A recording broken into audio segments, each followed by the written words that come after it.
পশ্চিমবঙ্গ রাজ্য কৃষক ক্ষেত মজদুর সাংগঠনিক তৃণমূল কংগ্রেসের দক্ষিণবঙ্গ জেলা সম্মেলন ও বিজয়া সম্মেলন অনুষ্ঠিত হল বাঁকুড়ার ছাতনা অডিটোরিয়াম হলে। আজ রবিবার সকাল 11টা নাগাদ এই সম্মেলনে উপস্থিত ছিলেন পশ্চিমবঙ্গ রাজ্য কৃষক ক্ষেত মজদুর সাংগঠনিক তৃণমূল কংগ্রেসের সভাপতি ও প্রাক্তন মন্ত্রী পৌরেন্দু বসু, রাজ্য কৃষক ক্ষেত মজদুর সাংগঠনিক তৃণমূল কংগ্রেসের সহ সভাপতি ও ক্রেতা সুরক্ষা দপ্তরের রাজ্যের মন্ত্রী শ্রীকান্ত মাহাতো, বাঁকুড়া তৃণমূল সাংসদ অরূপ চক্রবর্তী, তৃণমূল বিধায়ক ফাল্গুনী সিংহ বাবু, বাঁকুড়া সাংগঠনিক জেলা কিষাণ ক্ষেত মজদুর তৃণমূল কংগ্রেসের জেলা সভাপতি শঙ্কর চক্রবর্তী, ছাতনার প্রাক্তন বিধায়ক ও রাজ্য তৃণমূল কংগ্রেসের সহ সভাপতি সুভাষিস বটদ্দার, ছাতনা তৃণমূল কংগ্রেসের ব্লক নেতৃত্ব সহ দক্ষিণবঙ্গের 19টি জেলার কিষাণ ক্ষেত মজদুর সাংগঠনিক তৃণমূল কংগ্রেসের জেলা সভাপতি ও সমর্থকরা। আমাদের পশ্চিমবঙ্গ রাজ্য কিষাণ ক্ষেত মজদুর কংগ্রেসের আমাদের যে দক্ষিণবঙ্গের জেলাগুলি আছে 19টা সাংগঠনিক জেলা, তাদের একটা বিজয়া সম্মেলন অনুষ্ঠিত হলো এবং আমাদের রাজ্য কমিটির একটা মিটিং হয়েছিল।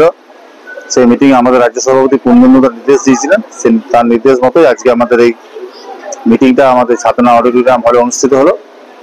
এখানে আমাদের 19টা সাংগঠনিক জেলার যারা জেলা কমিটির সদস্য আছেন তারা সব উপস্থিত হয়েছিলেন। এই নিয়ে আমাদের বিজয়া সম্মেলন এবং আমাদের বাঁকুড়া জেলার এমপি সাহেব অরূপ চক্রবর্তী ছিলেন, আমাদের মন্ত্রী শ্রীকান্ত মাহাতো ছিলেন, আমাদের জেলার চেয়ারম্যান অলকাদি ছিলেন, আমাদের জেলা পরিষদের কো মেন্টর অরূপ খাঁ ছিলেন, আমাদের তীর্থঙ্কর কুণ্ডু ছাত্র পরিষদের সভাপতি জেলার অনেক নেতৃত্বরা ছিলেন। এই অনুষ্ঠানে সুভাষিস বটদ্দার ছিলেন। আমরা করলাম এবং প্রায় 1,500 প্রতিনিধি আমাদের আজকে এখানে উপস্থিত ছিল।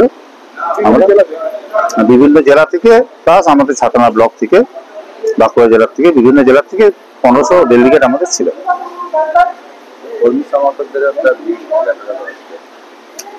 আমাদের কর্মী আমাদের একটা বিরাট উৎসাহ ছিল, কারণ বাঁকুড়া জেলাতে আজ পর্যন্ত এই ধরনের অনুষ্ঠান কখনো হয়নি।